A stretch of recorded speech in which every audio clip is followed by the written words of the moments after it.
Assalamualaikum warahmatullahi wabarakatuh. Perkenalkan, nama saya Rui Ramadan dari kelas 2D Akuntansi Perpajakan. Di sini saya akan menjelaskan tentang pengujian hipotesis sampel besar. Hipotesis adalah suatu pernyataan mengenai nilai suatu parameter populasi yang dimaksudkan untuk pengujian dan berguna untuk pengambilan keputusan. Pengujian hipotesis. Pengujian hipotesis adalah prosedur yang didasarkan pada bukti sampel yang dipakai untuk menentukan apakah hipotesis merupakan suatu pernyataan yang wajar dan oleh karenanya tidak ditolak, atau hipotesis tersebut tidak wajar dan oleh karena itu harus ditolak. Prosedur pengujian hipotesis.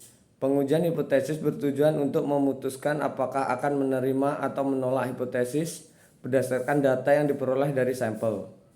Pengujian statistik memberikan bukti yang cukup untuk menerima atau menolak suatu hipotesis. Prosedur pengujian hipotesis. Langkah yang pertama yaitu merumuskan hipotesis 0 atau H0 dan hipotesis alternatif yaitu H1. Selanjutnya langkah kedua yaitu menentukan taraf nyata atau probabilitas menolak hipotesis. Yang ketiga selanjutnya menentukan uji statistik, alat uji statistik, alat uji Z, T, F dan X2 dan lain-lain. Langkah keempat yaitu menentukan daerah keputusan atau daerah di mana hipotesis 0 diterima atau ditolak. Dan selanjutnya yaitu yang kelima, langkah kelima mengambil keputusan yaitu menolak H0 atau menolak H0 menerima H1. Langkah 1, merumuskan hipotesis. Hipotesis 0 atau H0 adalah suatu pernyataan mengenai nilai parameter populasi, dilambangkan dan diformulasikan untuk ditolak atau tidak ditolak setelah pengujian. Yang kedua, hipotesis alternatif atau H1 adalah suatu pernyataan yang diterima jika data sampel memberikan cukup bukti bahwa hipotesis 0 ditolak. Langkah yang kedua, menentukan taraf nyata. Probabilitas menolak hipotesis 0 apabila hipotesis 0 tersebut adalah benar. Taraf nyata dilambangkan dengan di mana 1 min C, bahwa C adalah tingkat keyakinan. Apabila C 0,95 maka 1 dikurang 0,95 sama dengan 0,5. Semakin besar nilai C maka semakin kecil nilai. Besar kecilnya dari nilai bergantung pada berapa besarnya tingkat kesalahan yang menyebabkan resiko dapat diterima. Langkah ketiga, menentukan uji statistik. Menentukan uji statistik yaitu suatu nilai yang diperoleh dari sampel dan digunakan untuk memutuskan apakah menerima atau menolak hipotesis. Nilai Z diperoleh dari rumus berikut, yaitu Z sama dengan X bar dikurang mu per S dibagi akar N, di mana Z adalah nilai Z dan X bar adalah rata-rata hitung sampel, mu rata-rata hitung populasi, Sx yaitu standar error sampel, di mana Sx sama dengan sigma dibagi akar N apabila standar deviasi populasi diketahui, dan Sx sama dengan S dibagi akar N apabila standar deviasi populasi tidak diketahui. Langkah keempat, menentukan daerah keputusan. Daerah keputusan uji satu arah yaitu daerah penolakan H0 hanya satu, yaitu terletak di ekor sebelah kanan saja atau ekor sebelah kiri saja, karena hanya satu daerah penolakan. Berarti luas daerah penolakan tersebut sebesar taraf nyata yaitu A, dan untuk nilai kritisnya bisa ditulis dengan ZA.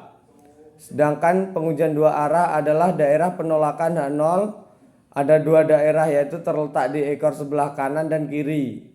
Karena mempunyai dua daerah, maka masing-masing daerah mempunyai luas setengah dari taraf nyata yang dilambangkan dengan setengah A. Dan nilai kritisnya biasanya dilambangkan dengan Z setengah A. Inilah contoh daerah keputusan uji satu arah dan uji dua arah. Langkah kelima, mengambil keputusan.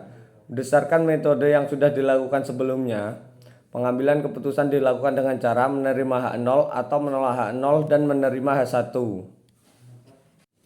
Selanjutnya adalah contoh soal.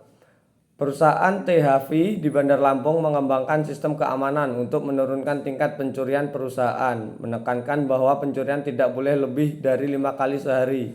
Selama pengamatan selama 30 hari, ternyata angka pencurian masih tinggi, yaitu 6 kali dengan standar deviasi 4. Dengan menggunakan taraf nyata 5%, apakah target perusahaan tersebut dapat tercapai? Selanjutnya pembahasannya yaitu langkah 1, merumuskan hipotesis H0,2 mu kurang dari sama dengan 5, H1,2 mu lebih dari 5. Selanjutnya langkah 2, menentukan taraf nyata. Telah ditentukan A 5%, tanda H1 menunjukkan uji satu arah dengan daerah penolakan H0 berada di ekor sebelah kanan. Nilai kritis Z dengan probabilitas 0,5 dikurang 0,05 sama dengan 0,4500, sehingga nilai kritis Z adalah 1,65. Selanjutnya langkah ketiga yaitu melakukan uji statistik. Nilai rata-rata pencurian X bar sama dengan 6 dengan standar deviasi sampel S sama dengan 4. Z sama dengan X bar min mu per SX sama dengan X bar min mu per S dibagi akar N. Maka 6 min 5 dibagi 4 per akar 30 yaitu sama dengan 1,36. Menentukan daerah keputusan dengan nilai kritis Z yaitu 1,65. Maka langkah kelima mengambil keputusan. Nilai uji Z ternyata terletak pada daerah tidak menolak H0. Hal ini menunjukkan bahwa H0 diterima dan H1 ditolak. Kesimpulan dari kondisi ini bahwa tidak cukup bukti untuk menolak H0 sehingga rata-rata pencurian memang di bawah 5 dan mencapai target perusahaan. Sekian, terima kasih presentasi dari saya. Saya akhiri. Wassalamualaikum warahmatullahi wabarakatuh.